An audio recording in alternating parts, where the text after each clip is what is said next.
এই দেশ গড়ছে সেই সার্জিদ হাসনাতকে আমরা 100টা ফোন দিলেও তারা আমার ফোন রিসিভ করে না।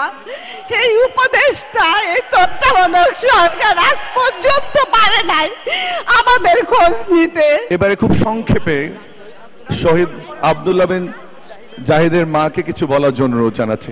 আসসালামু আলাইকুম, আমি শহীদ আব্দুল্লাহ বিন জাহিদের আম্মু ফাতেমাতুর জহুরা। আমার ছেলে 5ই আগস্ট বিমানবন্দর থানায় আনুমানিক রাত 8:45টার দিকে গুলিবিদ্ধ হয়ে মারা যায়। আমার 2টা সন্তান, আমার বড় ছেলে আব্দুল্লাহ বিন জাহিদ 16 বছর, আমার ছোট ছেলের বয়স হচ্ছে 14 বছর। আমার বড় ছেলে মারা যাওয়ার 14 দিনের মাথায় আমার ছোট ছেলের ক্যান্সার ধরা পড়ে, সেটা 3rd স্টেজে।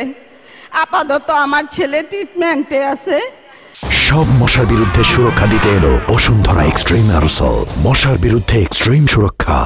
সরকার থেকে এ পর্যন্ত আমাকে বা আমার ছেলের জন্য কোনো খোঁজ খবর নেওয়া হয় নাই।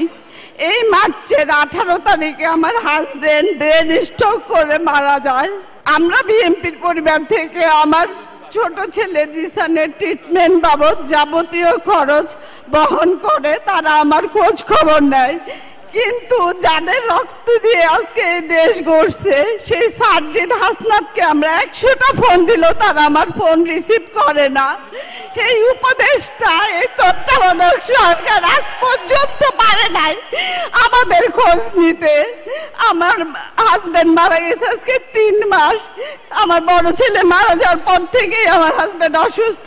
এই রোজা গেছে আমার হাজবেন্ড মারা গেছে মার্চের 18 তারিখে। আমার ছেলের এপ্রিলের 26 তারিখে একটা অপারেশন হয়, সেটাও আমরা বিএনপির পরিবার থেকে করে দিছে। তারা যদি আমার পাশে না থাকতো হয়তো আমি আমার এই শেষ অবলম্বনটুকু বাঁচাইতে পারতাম না।